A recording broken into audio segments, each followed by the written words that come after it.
Next জি N27 entry level বাজেটের একটি smartphone, যারা সাধারণত 10 থেকে 13,000 টাকা বাজেটের মধ্যে একটি স্মার্টফোন খুঁজছেন, এই ভিডিওটি তাদের জন্যই। সো চলুন জেনে নেওয়া যাক স্মার্টফোনটি কি অফার করছে। শুরুতে বডি ফ্রেম, প্লাস্টিকের বডি ফ্রেম রয়েছে স্মার্টফোনটির ব্যাক সাইডে, আর এখানে 4টি ক্যামেরা সেট আপ দেওয়া হয়েছে, যদি এখানে 2টি ক্যামেরা সেন্সর রয়েছে, আর একটি বড়সড় ক্যামেরা সেন্সরের মধ্যে বসানো হয়েছে ক্যামেরাগুলো, যা দেখতে খুবই সুন্দর লাগে। একটি দামি স্মার্টফোন মনে হয় এটি, যদিও স্মার্টফোনটির ব্যাক সাইডে কাজের সেন্সর দুটোই।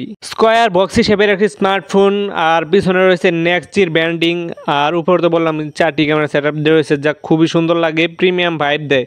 আর বক্সি শেপের স্মার্টফোন হয়, হাতে নিয়ে একটি প্রিমিয়াম ফিল পাবেন আই হোপ। স্মার্টফোনটির থিকনেস 8 মিলিমিটার, যা যথেষ্ট একটু বড় সড়ো মনে হয়েছে আমার কাছে, কেননা এর থেকে কম থিকনেসের স্মার্টফোন বাজারে অ্যাভেলেবল আছে।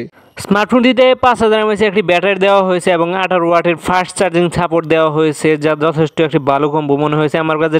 আমরা চার্জিং নিয়ে অনেক সময় প্যারায় থাকি, অনেক কম সময় যেহেতু চার্জ করতে পারবো এই স্মার্টফোনটি, সো অবশ্যই একটি প্লাস পয়েন্ট এই ব্যাটারি লাইফের জন্য।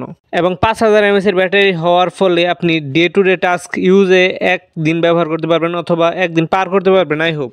এবারে পুটস এন্ড বাটন, স্মার্টফোনটিতে প্রয়োজনীয় পুটস এন্ড বাটন সবই ঠিকঠাকই রয়েছে। রাইট সাইডে ফিঙ্গারপ্রিন্ট স্ক্যানার দেওয়া হয়েছে, আর রয়েছে volume up and down button, আর সাথে রয়েছে একটি ফ্লেক্স বাটন, যা আপনার সফটওয়্যার বা যে কোনো কাস্টমাইজেশনে ব্যবহার করতে পারবেন। বাটনটি অবশ্যই একটি প্লাস পয়েন্ট স্মার্টফোনটির জন্য। আর ইউএসবি টাইপ সি পোর্ট ব্যবহার করা হয়েছে, যদিও সেকেন্ড মিকটা নেই, যদিও এটা থাকা উচিত ছিল, আর থাকলে অবশ্যই কলিং একটা ভালো এক্সপিরিয়েন্স পাওয়া যেত।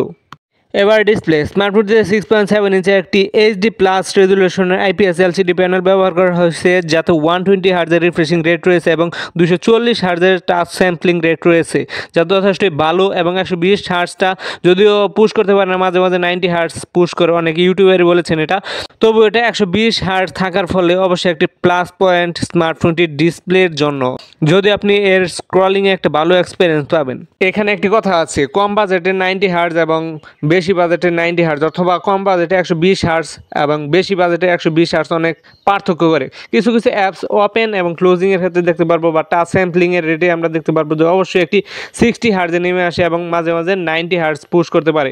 আর ফ্রন্ট ক্যামেরা ব্যবহার করেছে পাঁচ হুল কাট আপ, যা ডিসপ্লে ভিউকে আরও সুন্দরভাবে বাড়িয়ে তুলবে। ইনডোর যখন আপনি কন্টেন্ট ওয়াচ করবেন তখন এর পাঁচ হুল কাট আপ থাকার ফলে একটা ভালো এক্সপিরিয়েন্স পাবেন এর ডিসপ্লে থেকে। আর ডিসপ্লে চিন বেজেলগুলো মোটাসোটাই মনে হয়েছে আমার কাছে, আরেকটু নেরু করা যেত আই হোপ। ক্যামেরা, আগে বলেছি রেয়ারে 2টি ক্যামেরা সেন্সর রয়েছে। প্রথমটি হচ্ছে 50 মেগাপিক্সেল একটি মেইন সেন্সর, আর রয়েছে অক্সিলারি লেন্স। তো মেইন ক্যামেরাটা দ্বারা ভিডিও রেকর্ড করতে পারবেন সর্বোচ্চ 1080p 30 fps, যা অবশ্যই একটি প্লাস পয়েন্ট এবং যথেষ্ট বড় সেন্সরই আমার মনে হয়েছে এই বাজেটে, কেননা আমরা এর থেকে অনেক বেশি বাজেটেও 50 মেগাপিক্সেলের সেন্সর দেখেছি। তবে এর ফলাফল যারা ফটোগ্রাফি করবেন বা স্মার্টফোনটি কিনবেন তারাই বলতে পারবেন, যারা কিনেছেন অবশ্যই কমেন্ট বক্সে এর ক্যামেরা সেন্সরের মতামত জানিয়ে যাবেন। স্মার্টফোনটিতে প্রসেসর হিসেবে থাকছে ইউনিএসওসি T615, যা এন্ট্রি লেভেলের একটি চিপসেট, যা আপনার রেগুলার কাজ বাস খুবই ভালোভাবে সামলাতে পারবে। আর এখানে 4GB র্যাম ব্যবহার করা হয়েছে, যদিও এটি রেবিড র্যাম হিসেবে কোম্পানি দাবি করছে যে 8GB র্যাম দেওয়া হয়েছে স্মার্টফোনটিতে।